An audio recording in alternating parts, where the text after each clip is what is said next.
All right. So the Yankees are not clicking on all cylinders. They're not clicking on hardly any cylinders. Their offense is underperforming. Their bullpen is getting taxed and injured. Their starting rotation is still climbing their way back up. Okay, we need more guys. So with that stuff in mind, here are 5 blockbuster trades for the Yankees to think about for the MLB trade deadline on August 1st. Let's get into it now.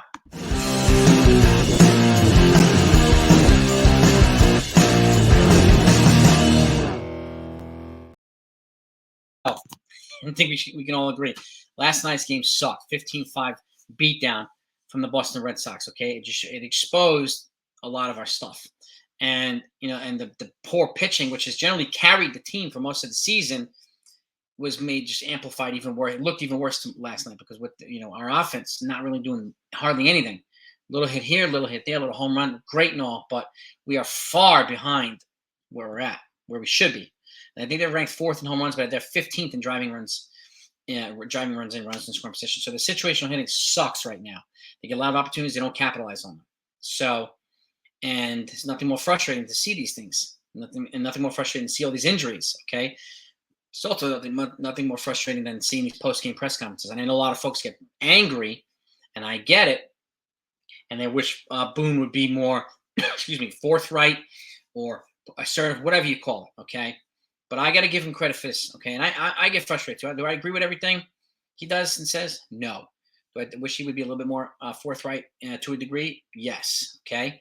But with that said, he does one thing that I think is very important. I want to give him credit for. And those of you know me know that I give credit where it's due. I give criticism where it's due. It doesn't make me a Boone lover. Okay. Doesn't make me but you can call me I don't care. But one of the things he does not do, and this is great leaders don't do this either. Okay. I'm not calling him the great leader, but he does not trash his people publicly, ever. Great leaders do not trash their own people. They don't trash people publicly at all. People who make an impact, make a difference, who want to motivate and inspire folks, they do not trash people. Okay? They don't do it. It's a common theme. I've been lucky enough to be surrounded by a lot of these folks. And one of the things you pick up over the years as a leader in anything you do is you praise publicly, you criticize privately. Okay? Your effect on people, your impact on people makes a huge difference. Huge. So I don't agree with everything Boone says, but I got to give him that. I respect somebody who doesn't publicly bash people on a regular basis. Okay? I don't respect people that do. Now, with that said, here are 5 blockbuster trade ideas that I think would help the Yankees. And again, with needs in mind, what do they need? They need left field. Obviously, they need a consistent offense, people who can hit for contact and situationally. They need pitching, starting pitching and relievers, okay? No matter what happens. We get certain starters who don't give us depth, which taxes the bullpen, right? So, and we're hoping at some point we get more starting pitching, which can change some of our current starting pitchers into maybe middle relievers where we don't really have right now, we don't use to transition to the bullpen. We've talked about that recently too. Middle relief and long relief could be a good bridge between the starters and the short arms, okay, short inning throwers. So with that said, trade number 1 is with the Marlins. The Marlins have already stated that anybody not named Sandy Alcantara that pitches for them is available for possible trades. With that in mind, here's a trade with the Marlins. So, and they've also said that they're looking for catching depth. So this trade, they would acquire Kyle Higashioka, who's the backup. He's under control until 2025. So he has next year too. Okay. They would get him for catching depth, which would allow the Yankees to move Ben Rortvedt up and give him an opportunity and just keep him up here and let him learn just like Kyle Higashioka has done. Okay. They would also get Yoendris Gomez, their number 9 prospect pitcher.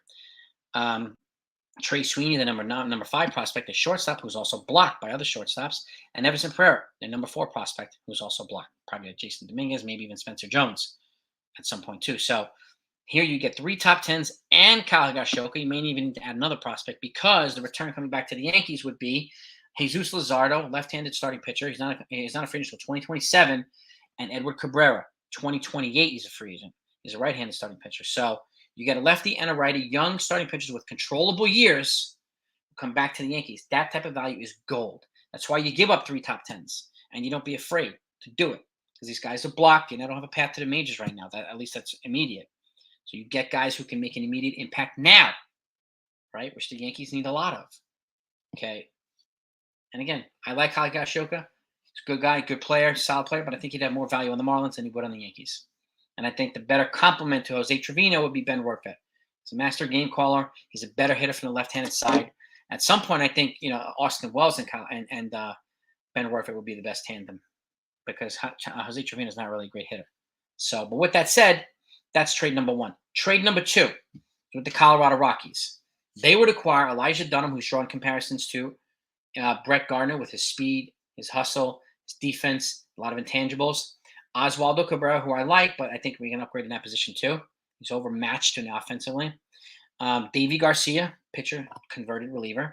Okay. And Everson Pereira again. I'm going to mention his name a couple times because he has value. And I think he can be an impactful piece in a trade. So they would give Oswaldo Cabrera and 3 top major league prospects to the Rockies.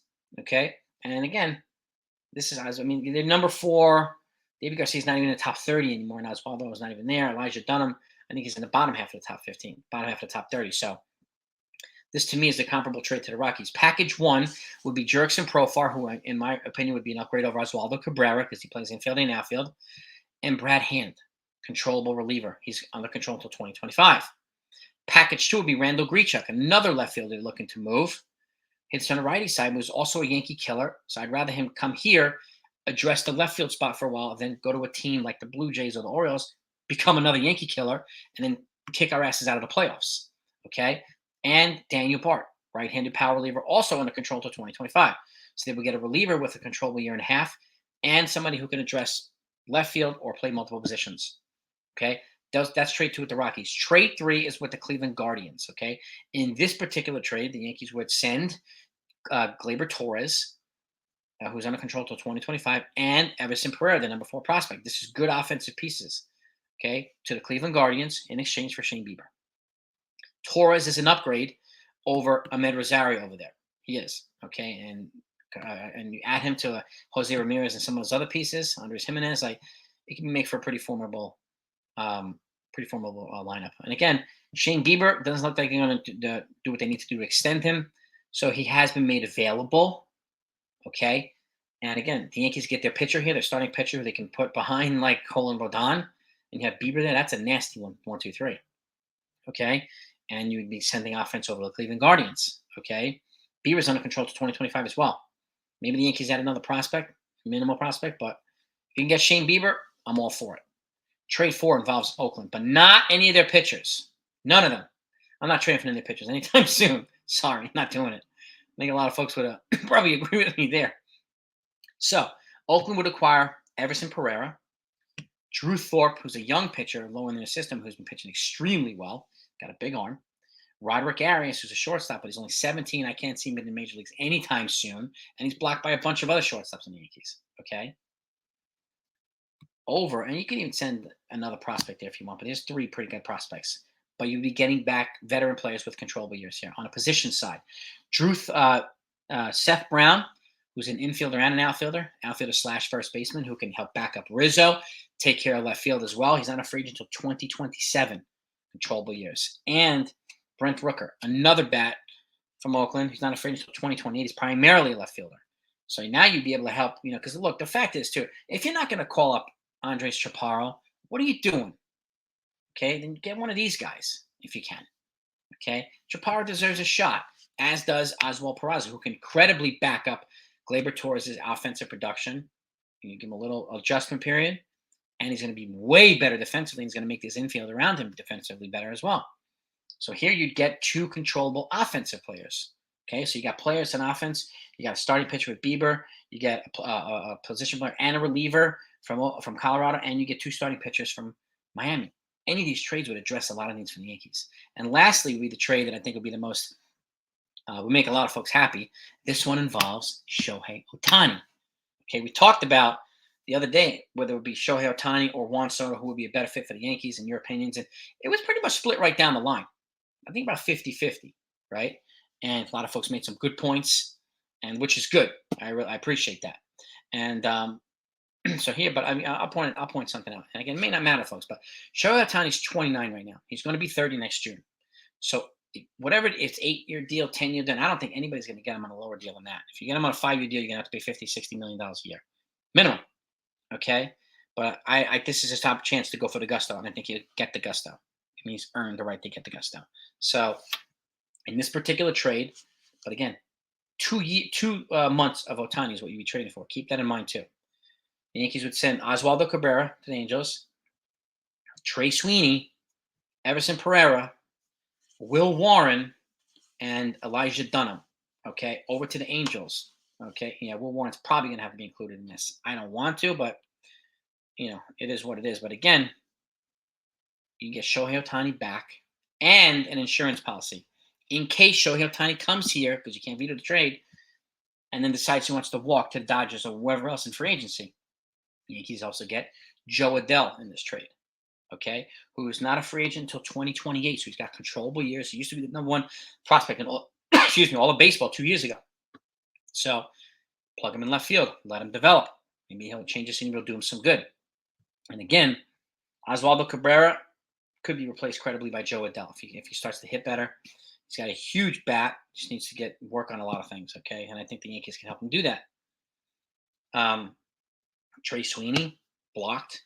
Everson Pereira, probably blocked too. Will Warren, that would be a tough one to give up. But again, if Shohei Ohtani's name is in the trade, you're going to have to give up capital. There's no doubt about it. There's no denying it.